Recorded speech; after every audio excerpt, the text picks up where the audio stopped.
Flasim projekte premtime. Ju ndërpreva të kodra e trimave, edhe me sa majnë me në korë rrezik që ma, ju kom ndërprej edhe herën e parë, kur keni qenë emision, para rundit parë, të zgjedhjeve, edhe argumenti ka qenë që veni është kaos ligjor, përveç që është njerëzor edhe urbanistik. Njerëzit kanë maru shtëpijat mdhaja në prona që s'jon tyne, e mandej vllaznit jo ndonë më zvetin pronë që e tyne së është heq, edhe ju po më thoni që ta shkojmë banesat për pjetët të ndreqet, ç'kjo? Unë po them kështu, kodra e trimave është ilustrimi në shkallë urbane më i madh, më i gjanë për me kallëzu situatën e 1/3 së zonës urbane të Prishtinës, sepse jemi keq. Nuk ka veç kodra e trimave. Njëtë është edhe Sofalia, është një pjesë e zonës e vjetër ka medreseja, njëtë është edhe Pejtoni, njëtë ka mbet edhe një pjesë e Dodonës, një pjesë ka plan urbanistik, Dodona 2 nuk ka plan urbanistik. Duhet me i zgjidh këto probleme. Nuk mund është me leju bloqe dhe vogla brenda zonave ku ka ndërtim gjithandej, edhe me i lonë disa banor, me i trajtu mënyrë të diskriminuese, të mos ja dhon perspektiven e një jetese më të mirë. Mirë po, çka unë po insistoj, është që ndërtimet në Prishtinë mos me qenë më të reduktume vetëm në marrëveshje mes pronarit tokës dhe ndërtuesit. Sepse aty i gjithë angazhimi është qysh me nxjerr maksimumin e metrave katror për banesa.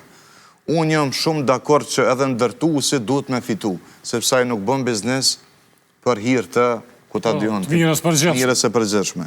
Jam shumë dakord që edhe banorit që ka tokë, e në kodët trimave ka të tillë që as tokën nuk e kanë, sepse janë pronë komunale, duhet me pas përfitim nga prona e tij. Propozimi im është që komuna të jetë gjithmonë palë e marrëveshjeve.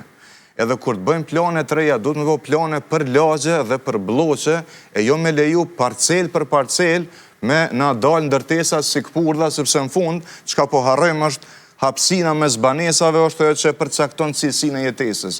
Jo dhoma ku e bëjmë gjumin ne. Me këtë dinamik, ndërtimeve, në këto 15 vitet e fundit, kemi kriju hapësina për gjumë, jo për jetesë.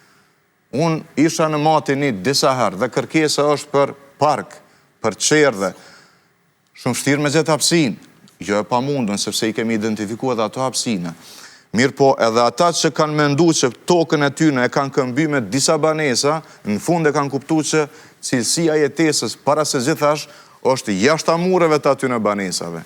Ky është parimi, nëse mbi këtë parim mund të gjejmë formulën ku ulemi bashkë banorët e pronarët e tokave, ndërtuesit dhe komuna, ku komuna është garantuesi institucional, po edhe planifikuesi deri në detaje, sa ka me qenë distanca mes banesave, cili është koeficientin kuptimin e lartësisë ndërtesave, deri edhe të qysh ka mu dok fasada estetikisht me i pa lagjet e tona, e jo me kriju katrahura në fund të ditës, mendoj që kjo është rruga, mos thome vetme, po më e mira përpara për mja zgjidh një herë për gjithmonë problemet urbanistike të Prishtinës.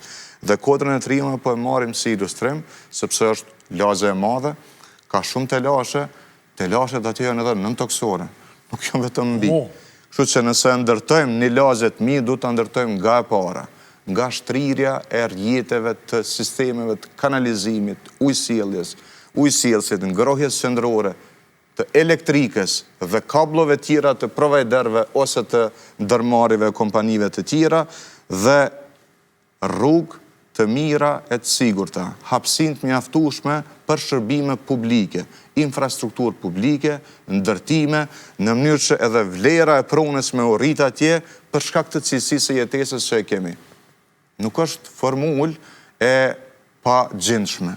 Ka vende tjera që e kanë trajtu, e trajtojmë me kujdes, komuna garanton dhe duke zgjidh çështjen edhe pronësore, për shembull të banorëve të kodrës trimave, një pjesë e mirë e tyre nuk kanë as dëshmi mbi pronën edhe kur janë në pronë private, një pjesë e tyre kanë shtëpia mbi pronat komunale, ne ju ofrojmë siguri të pronës, sepse ai që është jetë sot në një shtëpi që është ndërtuar në pronë të komunës, bëhet me banesë. Banesa është në emrin e tij. Ne ja zgjidhim çështjen e pronës, tu e ruajt pronësinë e komunës.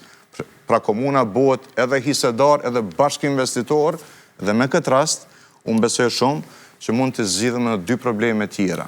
Një banimin social dhe 2 banimin e përballueshëm me këtë marrëveshje me një koeficient të duhur të cilësisë së jetesës në kodrën e trimave. Unë po e propozoj këtë metodologji, mendoj që kjo është diskutuar edhe më herët, po askush nuk e ka pas as guximin, as dijen, as gatishmërinë me nis.